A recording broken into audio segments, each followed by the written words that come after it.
नमस्कार Sabita.M.S.lifestyle परिवार থেকে সবাইকে স্বাগত। আজ নিয়ে আসলাম কাঢ়া। ঘরে থাকা উপকরণ দিয়েই কিন্তু এই কাঢ়া তৈরি করেছি। সর্দি কাশি গলা ব্যথা এই কাঢ়া খেলে কিন্তু অনেকটাই উপকৃত হবে বলে আশা করছি। চলো তাহলে দেখে নেওয়া যাক। এখানে নিয়েছি গোলমরিচ, লবঙ্গ, দারচিনি, তেজপাতা, এলাচ, আদা আর তুলসী পাতা। আদা আর গোলমরিচ আমি থেতো করে দেব, আর এলাচের মুখটা কিন্তু আমি ফাটিয়ে দেব। এখানে নিয়ে নিচ্ছি আমি 3 কাপ পরিমাণ জল। 3 কাপকে আমি 2 কাপ করে নেব। আর এখানে এখন রেমেডিগুলো দিয়ে দেব।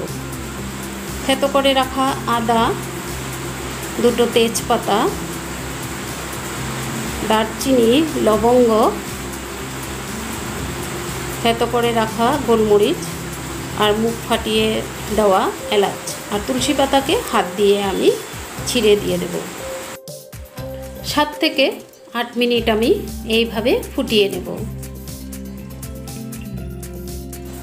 খুব বেশি সর্দি কাশি গলা ব্যথা যদি হয়ে থাকে, তোমরা এইভাবে কাঢ়া তৈরি করে দিনে 2 থেকে 3 বার কিন্তু ব্যবহার করতে পারো। এতে কোনো সাইড এফেক্ট নেই।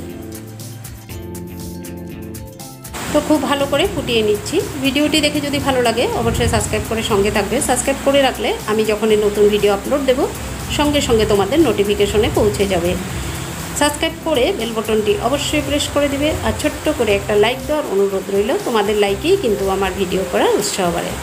দেখো অনেকটাই কালার কিন্তু একদম চেঞ্জ হয়ে আসছে, লিকার চায়ের মতোই দেখাচ্ছে।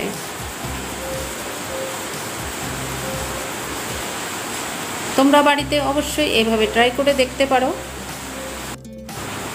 এইভাবে কাঢ়া তৈরি করে নাক দিয়েও কিন্তু স্টিম নিতে পারো। এতেও কিন্তু অনেকটাই উপকৃত হবে বলে আশা করছি। আমি কাঢ়া এইভাবে ঘরে তৈরি করে থাকি।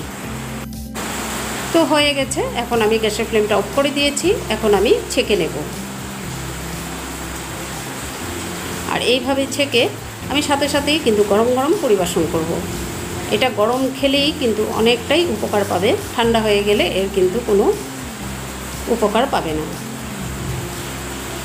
3 কাপ দিয়েছিলাম, এখন আমার 2 কাপ হয়ে গেছে একদম পরিমাণ মতো।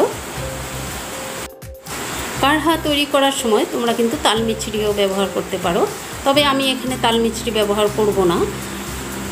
2 কাপ করেছি, 1 কাপে আমি মধু দিয়ে নেব, আর একটাতে কিন্তু মধু ছাড়াই করব। যারা মধু বা মিষ্টি খেতে চান না তারা কিন্তু এটা মধু ব্যবহার না করেও কিন্তু খেতে পারো। এটাতেও কিন্তু অনেকটাই উপকার পাবে। তো মধু দিয়ে খুব ভালো করে নাড়াচাড়া করে নিলাম। তো কাঢ়া একদম তৈরি হয়ে গেছে। কেমন হয়েছে অবশ্যই তোমরা কমেন্ট করবে। আজকের মতো রাখছি, আবার আসবো নতুন একটি ভিডিওর সঙ্গে। সবাই খুব ভালো থেকো, সুস্থ থেকো। নমস্কার।